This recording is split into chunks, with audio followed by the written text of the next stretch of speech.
안녕하세요. 김병주입니다. 여러분은 갑자기 열이 나거나 전에 없던 통증이 느끼면 어떠신가요? 혹시나 이런 증상들이 큰 병의 징후는 아닌지 의심하게 되겠죠. 그리고 곧장 병원에 달려가 무슨 이상이 있는지 검사부터 받으실 겁니다. 내 몸에 나타난 사소한 징후를 통해 미리미리 건강을 지킬 수 있는 것이죠. 이처럼 우리는 살아가면서 크고 작은 징후들에 주의를 기울여야 합니다. 하나를 보면 열을 알 수 있다는 속담처럼 사소한 징후를 통해서 앞으로 일어날 수 있는 큰일을 예측할 수 있기 때문이죠.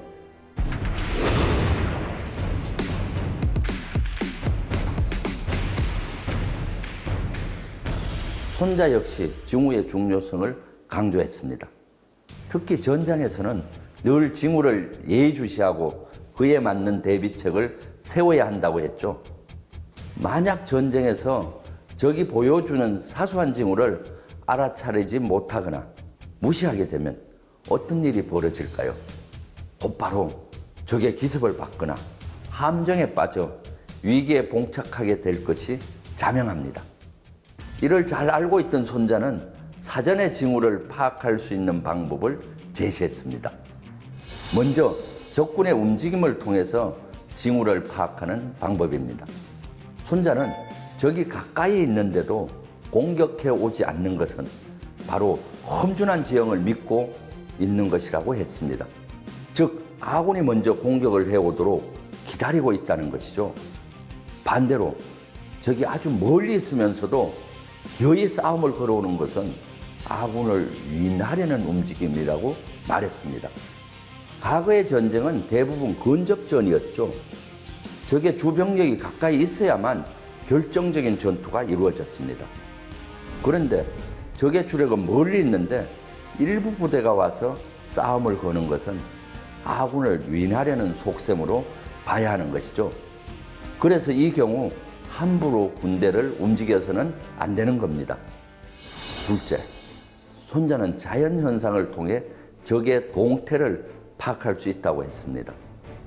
만약 멀리서 많은 나무가 움직인다면 이것은 보병들이 오고 있는 뜻입니다.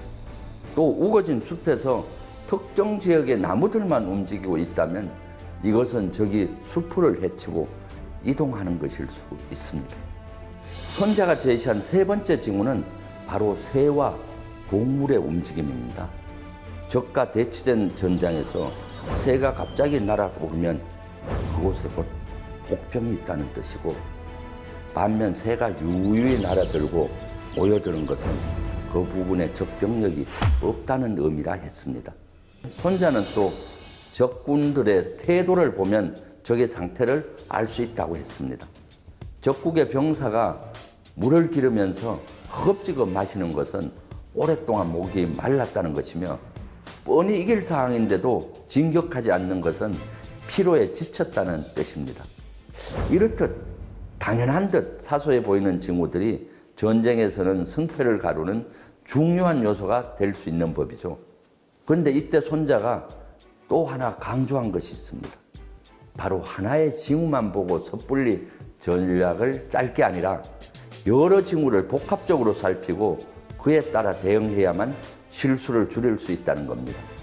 이처럼 징후를 살피는 것은 현대전에서도 굉장히 중요합니다. 세계에서 가장 강한 미군도 사전 징후 파악에 많은 노력을 투입하고 있죠. 미군은 상황마다 나타나는 징후들을 미리 뽑아서 징후 목록표를 만듭니다. 일종의 징후 체크리스트라고 할 수 있는데요. 이를 정보부대에 넘겨서 유심히 살펴보게 합니다. 그러면 해당 부대에서는 매일매일 수집된 징후를 체크하고 그 중에 의미 있는 정보를 추출한 다음 지휘관에 보고합니다. 이로써 지휘관은 적절한 지휘 결정과 조치를 할 수 있습니다.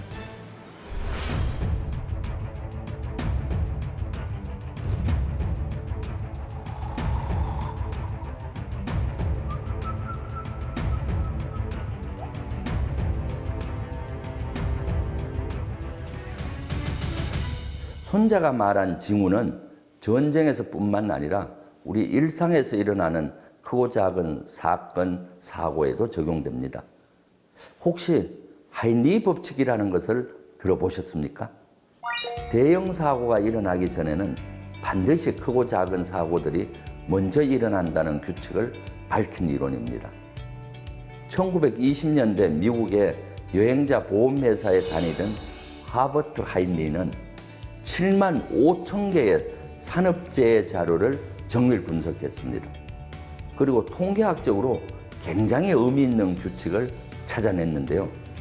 평균적으로 한 건의 큰 사고 전에 29번의 작은 사고가 발생하고 300번의 잠재적 징후들이 나타난다는 사실입니다.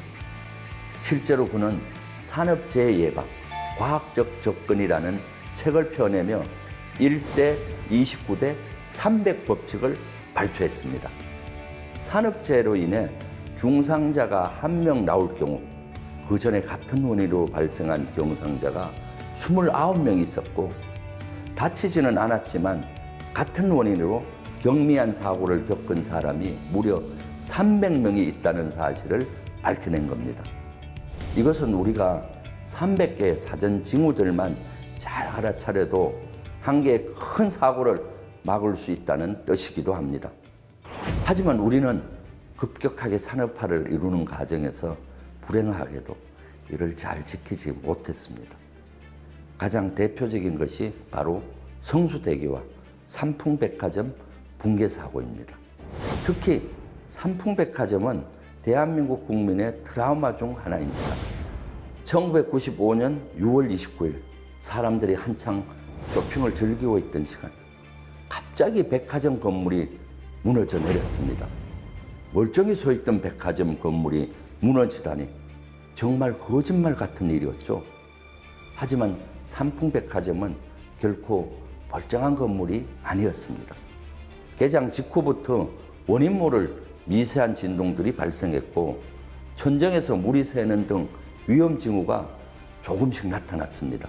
실제로 2달 전부터 심상치 않은 징후가 나타나기 시작하자 백화점 측에서는 기본적으로 안전검사를 실시했고 그 결과 건물 붕괴의 위험성이 있다고 나왔습니다. 그런데도 왜 사고를 막지 못했던 걸까요? 검사 이후 당연히 건물을 폐쇄하고 정밀한 안전진단과 후속 대책을 세워야 했지만 백화점 경영진은 이를 무시했습니다. 사고 하루 전날에는 급기야 옥상 바닥이 기둥과 분리되면서 천천히 내려앉기 시작했는데도 아무런 조치도 취하지 않은 겁니다. 그리고 결국 사고 당일 아침 5층 식당과 전적에서 물이 쏟아지는가 하면 바닥이 주저앉으면서 식탁이 기울어지고 주방 조리대가 넘어졌습니다. 그때마저도 경영진은 5층 식당가만 폐쇄하고 백화점은 정상 영업을 하다가 영업이 끝난 뒤 보수 공사를 하겠다고 결정했습니다. 당시 1000여 명 이상의 고객과 종업원들이 건물 안에 있었는데도 말입니다. 결과는 참담했습니다. 오후 5시 57분 백화점은 요란한 소리와 함께 무너져 내렸고 붕괴 시작 5분 만에 900여 명의 사람들이 다치고 500여 명의 소중한 생명이 숨을 거뒀습니다. 삼풍백화점 관계자들이 하인리의 경고를 무시한 결과였습니다. 단순히 사회적 재난뿐만 아니라 국가를 운영하는 데 있어서도 하인리 법칙이 적용될 수 있습니다. 우리나라 현대사에서 대단히 아픈 기억 중에 하나는 IMF 사태죠. 이 IMF가 발생하기 전에도 많은 징후가 있었습니다. 하지만 정부와 기업들은 이에 대한 대응을 소홀히 했고 우리 국민들은 너무나 혹독한 대가를 치러야 했습니다. 국가 신용도가 떨어지고 많은 기업이 부도가 났으며 수많은 직장인들이 직업을 잃고 거리에서 방황했습니다. 그야말로 국가가 벼랑 끝에 내몰린 것이죠. 하루하루 생존을 걱정해야 하는 우리 국민들의 고통은 말이 아니었습니다. 대체 왜 이런 비극이 생겨났던 걸까요? 1980년대 말 우리나라는 저유가, 저달러, 저금리라는 삼저 현상으로 최대 경제 호황을 누렸습니다. 전에 없던 호황기였죠. 우리나라는 석유 한 방울 나지 않는데 유가가 낮으니 공장을 운영하기 좋았습니다. 또 금리도 낮아 은행에서 돈을 빌려 사업을 벌리고 투자하기가 쉬웠습니다. 그래서 많은 기업이 너도 나도 은행에서 돈을 빌려 사업을 확장해 갔죠. 주로 차입 경영을 한 것이죠. 더구나 달러 가치가 낮고 상대적으로 엔화 가치가 높아 우리 기업들은 세계 시장에서 가격 경쟁력을 유지할 수 있었습니다. 경상수지는 흑자 연속이었습니다. 그야말로 호시절을 누린 것이죠. 하지만 이런 좋은 시절은 오래가지 못했습니다. 90년대 중반에 이르자 이러한 국제 경기의 흐름이 변하고 삼저 현상은 끝이 났습니다. 유가가 상승하고 달러 가치가 높아졌으며 금리가 상승했습니다. 이때 정부와 기업들은 경기 변화에 발맞춰 빠르게 경제 정책을 전환하고 기업 정책과 체질을 개선했어야 했습니다. 하지만 실제로는 어땠나요? 정부는 저금리 정책을 지속했고 기업들은 차입 경영을 유지했습니다. 이 무렵 수많은 기업이 어마어마한 부채를 떠안고 있었는데도 말입니다. 상황이 이렇게 흘러가자 곳곳에서 위험 징후가 포착되기 시작했습니다. 먼저 1996년부터 경상수지 적자폭이 커졌습니다. 환율이 올라가고 단기 부채가 증가하고 외화 보유액이 감소하기 시작했습니다. 그리고 1997년 초 한보그룹이 5조 원대의 부도를 낸 것을 시작으로 산미, 진로, 뉴코아 등 대기업들의 연쇄적인 부도가 이어졌습니다. 이때부터 언론에서는 기업의 무리한 대출과 해외 금융시장의 불안정, 정경유착, 차입 경영, 금융 부실의 위험성을 보도하기 시작했습니다. 수많은 경제 전문가들이 위기 징후를 포착하고 국가 위기 사태를 경고했던 것이죠. 하지만 당시 경제 관료들과 많은 기업에서는 이를 묵살하고 미온적인 대처만 일삼았습니다. 이때 태국발 경제 위기가 동아시아 국가를 휩쓸고 결국 우리나라를 강타했습니다. 그리고 결국 한국은 IMF 관리체제라는 직격탄을 맞게 됐습니다. 금융, 건설, 제조, 설비, 투자 어느 분야라도 가릴 것 없이 모두 휘청거렸어. IMF 사태로 인한 실업자는 약 130만 명에 달했습니다. 경제위기 징후에 민감히 대처하지 못한 대가를 혹독히 치러야 했던 것이죠. 만약 이 무렵 여러 징후에 민감히 대처하고 근본적인 대응책을 마련했더라면 상황은 어떻게 달라졌을까요? IMF라는 전대미문의 경제위기는 막을 수 있었을 것입니다.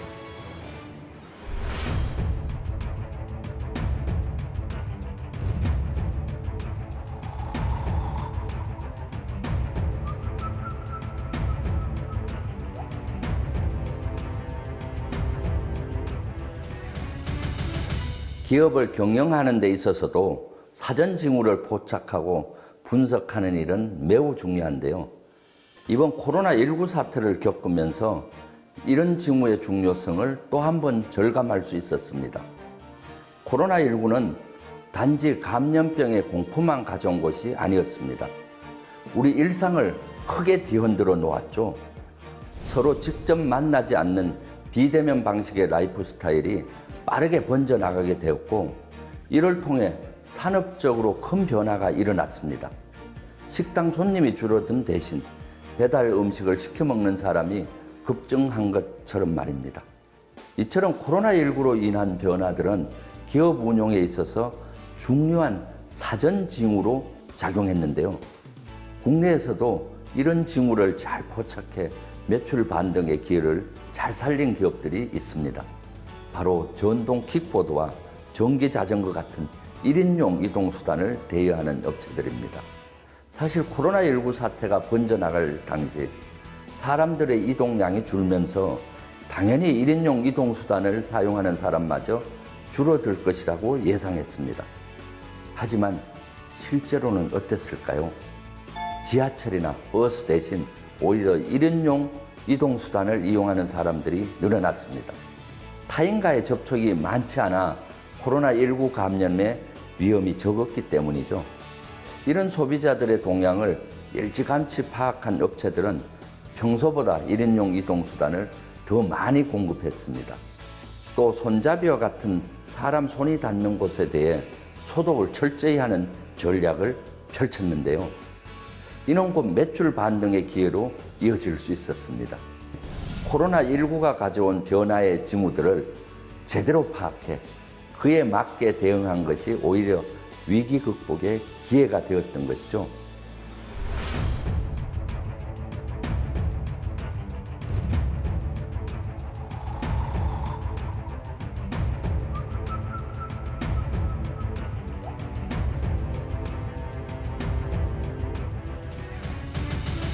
그런데 이처럼 중요한 징후를 파악할 때 주의해야 할 점이 있습니다. 징후가 불명확할 수도 있고 또 어떤 징후는 의도적으로 조작된 것일 수도 있기 때문입니다. 한마디로 거짓 징후에 속아서는 안 된다는 말인데요. 우리는 어떻게 이를 분별할 수 있을까요? 손자는 징후를 검증하기 위해서 책작 형각이 필요하다고 했습니다. 책작 형각이란 바로 찔러보고 알아채는 방법인데요. 즉, 적을 자극한 후 적의 반응을 보고 적의 군사력과 대비태세를 확인하는 것이죠. 사전에 징후를 미리 파악할 수 있는 좋은 방법입니다. 실제 예를 하나 들어볼까요? 2003년도에 일어났던 이라크 전쟁에서 있었던 일입니다.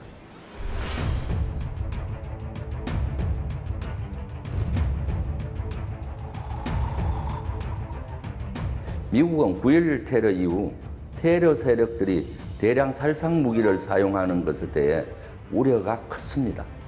당시 미국이 판단하기에 이라크 사담 후세인 정권은 대량 살상 무기를 개발하고 보유하고 있으며 테러 세력을 지원하고 있다고 믿고 있었습니다. 미국은 이것이 자국의 큰 위협 요소라고 생각하고 이를 제거하기 위해 전쟁을 결심합니다.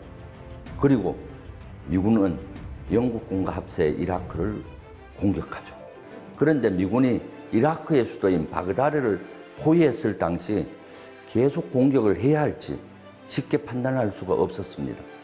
이라크군의 전투 능력과 태세를 전혀 가늠할 수가 없었기 때문인데요. 당시 이라크군은 결사 항쟁한다, 인간띠를 만들어 방어하겠다는 방송만 내보내고 있는 상태였죠. 뿐만 아니라 미디어를 통해 시민들이 연일 미국을 규탄하는 시위를 벌이는 장면이 반복해서 흘러나왔습니다. 이것만 봐서는 이라크 군과 바그다드 시민 모두가 목숨을 걸고 이라크를 사수할 것만 같았습니다. 괜히 무작정 작전에 돌입했다간 많은 미군 사상자가 발생하고 바그다드에 죄 없는 민간인들이 피해를 입을 수 있기 때문에 더욱 망설여졌습니다. 대도시에서의 작전은 많은 민간인들이 있고 군인들은 건물 안에 숨어 있기 때문에 찾아내기 어려워 사실 어느 작전보다도 어렵습니다. 이때 미국은 하나의 묘책을 떠올렸습니다. 먼저 이라크군을 가볍게 공격해서 이라크군의 상태와 바그다드의 방어 상태를 직접 확인하는 것이었습니다. 우선 미군은 이라크군의 태세를 알아보기 위해 바그다드를 향한 소규모 탐색 작전을 실시합니다. 이는 이라크군의 반격을 끌어내 이라크 전력을 파악하기 위한 탐색 작전이면서 무력 시위의 성격이었습니다. 탐색 작전하는 미군 기갑 1개대대 안전을 위해 상공에는 전투기와 정찰기를 띄워서 지원하도록 했죠. 그런데 탐색 작전을 하는 동안 이라크군의 저항은 크지 않았습니다. 이라크군의 병력과 중화기들 역시 거의 보이지 않았습니다. 이를 본 미군은 이라크 바그다드의 준비 상태가 아주 허술하고 지휘체제가 많이 마비됐음을 확신했습니다. 이후 미군은 한 차례 더 탐색작전과 무력 시위를 했습니다. 2차 탐색작전 때에는 대대의 4배 규모인 여당 규모로 더 늘려 가감하게 바그다드 도심을 향해 진격했습니다. 미군은 바그다드 외곽에서 바로 이라크 대통령궁까지 진격해 그곳에서 하룻밤을 머물기까지 했습니다. 그러나 이라크군의 저항은 미미했습니다. 그동안 이라크군이 보여줬던 결사항쟁의 방송 등은 가장된 징후였음을 깨달은 것이죠. 이후 미군은 바그다드를 구획하여 대규모 병력을 투입해 바그다드를 점령했습니다. 그 결과 너무나 쉽게 이라크 수도를 함락시킬 수 있었죠. 손자가 이야기한 책작 형각을 실전에 적용해 성공을 거둔 겁니다. 책작 형각은 기업에서도 적용해 볼 수 있습니다. 화장품 회사의 경우 매 시즌별로 신상품을 출시하고 있죠. 그런데 어떤 상품이 잘 팔릴지 소비자들의 트렌드를 파악하기 쉽지 않습니다. 무턱대고 신상품을 대량으로 생산했다간 자칫 고객들의 외면을 받고 낭패를 볼 수 있죠. 이를 막기 위해서 많은 기업들은 한 달에 몇 개씩 소량의 제품을 출시해서 고객의 반응을 살피곤 합니다. 이 역시 책작 형각의 전략이라고 할 수 있는데요. 만약 좋은 화장품이라면 고객들이 주변 친구나 가족에게 입소문을 내고 SNS에 올리는 등 좋은 반응이 이어지겠죠. 기업은 이 과정을 면밀하게 모니터링한 후 제품 생산을 늘려도 늦지 않습니다. 반대로 반응이 좋지 않은 것은 더 이상 상품화하지 않음으로써 피해를 최소화할 수 있습니다. 또한 고객의 반응 중 부정적인 의견은 신상품을 만들 때 반영하기도 합니다. 이처럼 징후라는 것은 우리가 살아가는 데 있어서 매우 중요한 나침반이 됩니다. 연애와 사업, 그리고 건강을 챙기는 일은 물론이고 각종 위험과 재난을 피하는 것까지 이런 징후들을 통해서 미리 예측할 수 있는 건데요. 우리 삶 속에 수많은 징후들을 놓치지 않으려면 어떻게 해야 할까요? 늘 깨어있는 정신으로 주변의 징후를 잘 포착하는 지혜를 발휘해야 할 텐데요. 여러분들도 손자의 징후 그리고 책작 형각의 지혜를 통해 삶의 성공의 확률을 높여나가시길 바랍니다. 감사합니다.